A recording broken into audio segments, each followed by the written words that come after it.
Era una noche como cualquier otra. Llegué a casa después del trabajo, cansado, con ganas solo de cenar y descansar. Jamás imaginé que esa noche mi propia casa se convertiría en el escenario de mi mayor terror. Recuerdo perfectamente el día. Era martes 3 de noviembre de 1973 y había tenido un día bastante normal. Abrí la puerta de mi casa, el mismo olor de siempre, pero esa familiaridad pronto se quebraría. Al principio creí que era mi imaginación, el cansancio después de un largo día.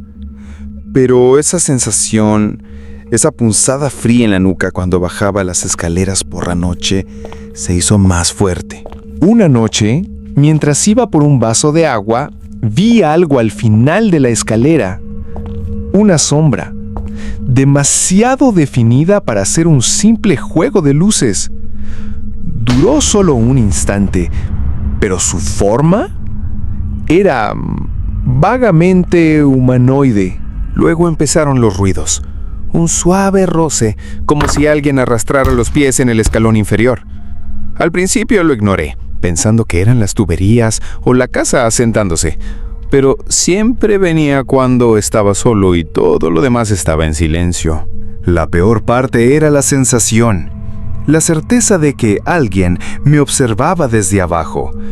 Incluso cuando no veía nada, sentía una presencia, unos ojos invisibles fijos en mí. Era una presión fría, paralizante. Una noche, la curiosidad y el miedo se volvieron insoportables. Tenía que saber qué había ahí abajo. Lentamente, con el corazón latiéndome en el pecho, empecé a bajar los escalones. Cuando llegué al último escalón, la oscuridad era casi total. Pero entonces, vi algo. No puedo describirlo completamente. Solo sé que no estaba solo. No era un monstruo, ni una sombra, ni un fantasma. Era el reflejo de una ventana en el último escalón que distorsionaba mi propia figura. La oscuridad, mi cansancio y mi mente jugaron conmigo. Me sentí aliviado. Pero cuando me di la vuelta para volver, vi algo en el reflejo que no era yo. Una sonrisa, amplia y sin rostro. ¿Y esa no era la mía? Entonces supe que no estaba solo en esa casa. Mi corazón se detuvo. Mi reflejo levantó una mano, lentamente. Mi propia mano, paralizada por el terror, se movió con ella. La sonrisa se hizo más ancha, estirándose hasta casi desgarrar esos rostros hinojos. Ya no era mi reflejo. Era algo que me había estado esperando.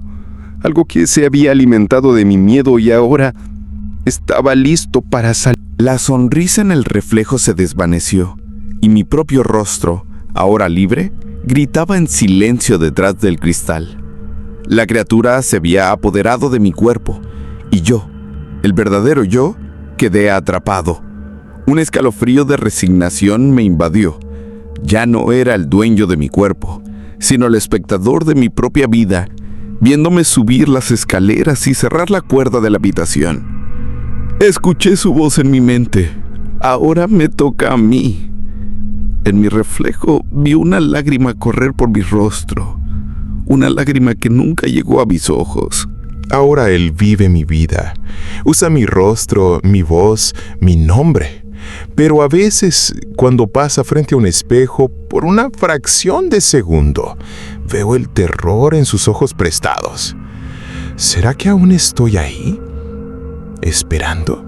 ¿Y cuánto tiempo pasará antes de que él también vea algo más en su reflejo? ¿Estás seguro de que conoces a la persona que vive en tu casa?